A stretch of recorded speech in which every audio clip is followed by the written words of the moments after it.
Olá pessoal, tudo bem? Eu já fiz alguns cursos de palestrantes e é interessante que em todos esses cursos eles nos ensinam a usar palavras que atraiam as pessoas. Algumas palavras que possam realmente atrair a atenção das pessoas, alguns gatilhos que possam fazer com que as pessoas prestem atenção naquilo que você está falando. Então lá eles nos ensinam como atrair, que os primeiros segundos são importantes para que a pessoa preste atenção em toda a sua palestra.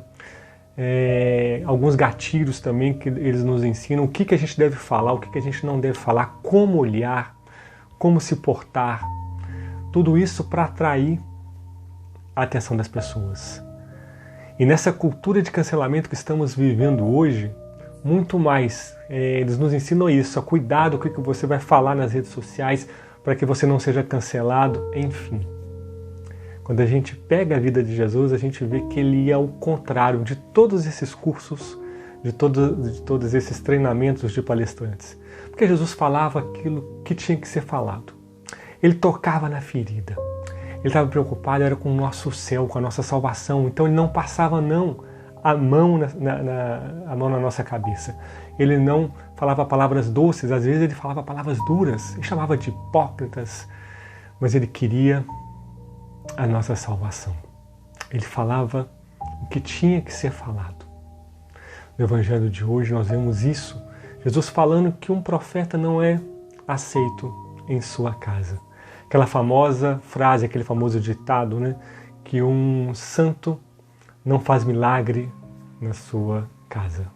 Um santo de casa não faz milagres, que é o ditado, né? Santo de casa não faz milagres.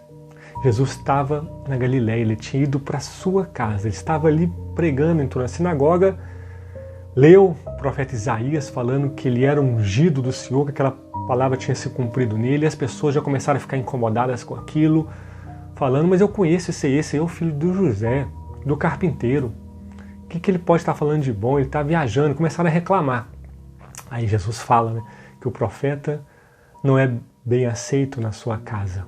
E ele conta, gente, ele vai na ferida, ele não está preocupado com técnicas para atrair a atenção das pessoas, ele não está preocupado em falar coisas bonitinhas para não ser cancelado. Eu acho que se Jesus tivesse uma rede social hoje, ele teria sido cancelado por muita gente, não é verdade?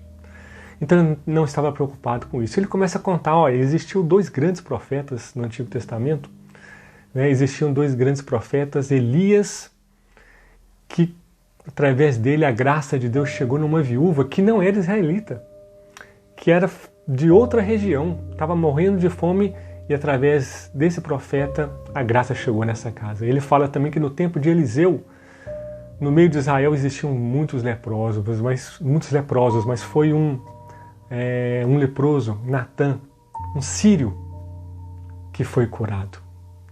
E com isso aquele povo que estava ali escutando, gente, na sinagoga ficou revoltado porque Jesus estava tocando na ferida, Jesus estava falando deles, que estavam rejeitando o profeta.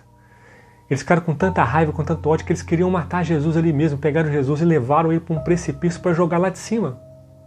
Jesus não se preocupou em se explicar, em ser cancelado, ele simplesmente passou no meio deles e foi embora, deixou eles lá. Qual é a nossa reação hoje diante desse Deus?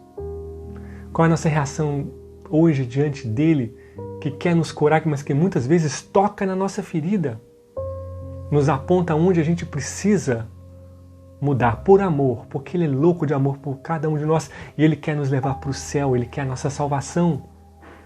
Muitas vezes nós preferimos cancelar as pessoas que falam desse Deus, muitas vezes nós preferimos não escutar aqueles que estão à nossa volta. Santo de casa não faz milagre, não é verdade? Quantas vezes nós cancelamos? Esse aí eu conheço, isso aí não está falando coisa com coisa. Pois esse Deus quer sim, hoje, tocar na ferida do nosso coração, para o nosso bem, para a nossa conversão. Muitas vezes o mundo apenas coloca um band-aid em cima daquela ferida e ela vai infeccionando. Jesus não, ele vai abrir. Ele vai arrancar fora tudo aquilo que está podre ali dentro. Mas isso vai doer. Isso vai doer. Qual será a nossa reação? De ódio? De querer rejeitar? ou vamos acolher hoje essa palavra? Como fizeram essa viúva no tempo de Elias e esse leproso no tempo de Eliseu, que mesmo sendo de fora, mesmo não sendo israelita, confiaram e acreditaram na palavra de Deus. Fique com Deus, foco, força e fé.